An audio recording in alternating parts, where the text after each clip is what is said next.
Bonjour Hervé. Bonjour Marie. C'est ton quatrième ouvrage qui vient de sortir tout récemment, Au Palais avec Marine en 2027, donc aux éditions du Lys Bleu, donc qui est un ouvrage de politique fiction, satirique, un peu inspiré de tes propres expériences, puisque tu n'as pas toujours été auteur-écrivain, tu as une autre vie, tu peux nous te présenter?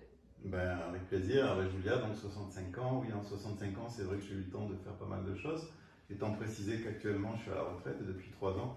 Donc une expérience professionnelle qui a conjugué une activité privée avec une activité publique, en particulier dans la fonction publique territoriale, où j'ai eu beaucoup de plaisir à travailler, avec de belles missions. Et voilà, je suis arrivé à un moment de ma vie où je me suis dit, c'est important de transmettre, parce que la transmission, c'est la vie. Et la littérature me paraît être un excellent moyen pour transmettre ce qu'on a pu apprendre. Qu'est-ce qui t'a donné envie d'écrire, comme pour tes précédents ouvrages, sur ces thématiques qui te sont chères, finalement des grandes mutations du monde d'aujourd'hui? Précisément, tu l'as très bien dit Marie, ce sont les grandes mutations anthropologiques et civilisationnelles en cours. Un monde copernicien, en 5 ans les technologies ont évolué comme en 25, en 25 comme en un siècle. Une bascule autoritaire que j'observe, qui me paraît être de circonstance, que ce soit en France, en Europe et plus généralement à travers le monde.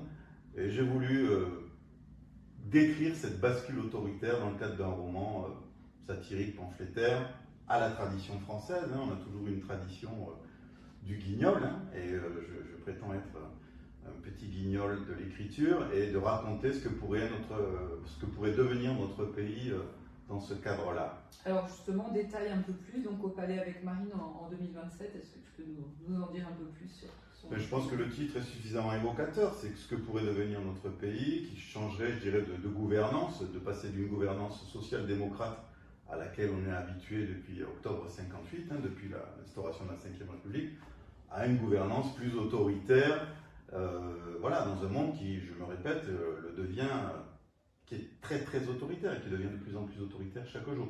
Donc c'est ce monde français qui deviendrait plus autoritaire, comment il se confronterait, comment pourrait évoluer notre société dans ce contexte général d'une France qui basculerait donc de la social-démocratie à un régime beaucoup plus directif, autoritaire, et comment on pourrait imaginer notre pays dans ses relations avec l'Union européenne et le reste du monde.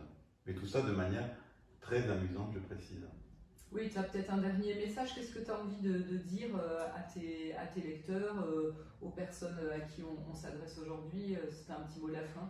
Je crois qu'il ne faut pas être collapsologue, il faut garder espoir, être positif, faire des choses. Je ne suis pas du tout d'accord avec la phraséologie habituelle qui consiste à dire vivre ensemble, pour moi c'est une éthique de philosophie, mais ça n'est pas une éthique de responsabilité. Faire des choses concrètement, des petites choses positives, pour soi bien sûr, mais aussi pour les autres. On dit toujours penser à soi, mais il faut aussi penser aux autres. C'est donc le fait d'agir concrètement, de faire des choses. Ça retire de l'angoisse, ça fait du bien. Et je pense que la littérature est un excellent moyen pour transmettre un certain nombre de messages, de pensées, et c'est peut-être l'objectif de ce modeste ouvrage. Merci Hervé. Alors merci je rappelle une dernière fois ton ouvrage, Au Palais avec Marine en 2027, c'est aux éditions du Lys Bleu. Merci beaucoup, merci Marie.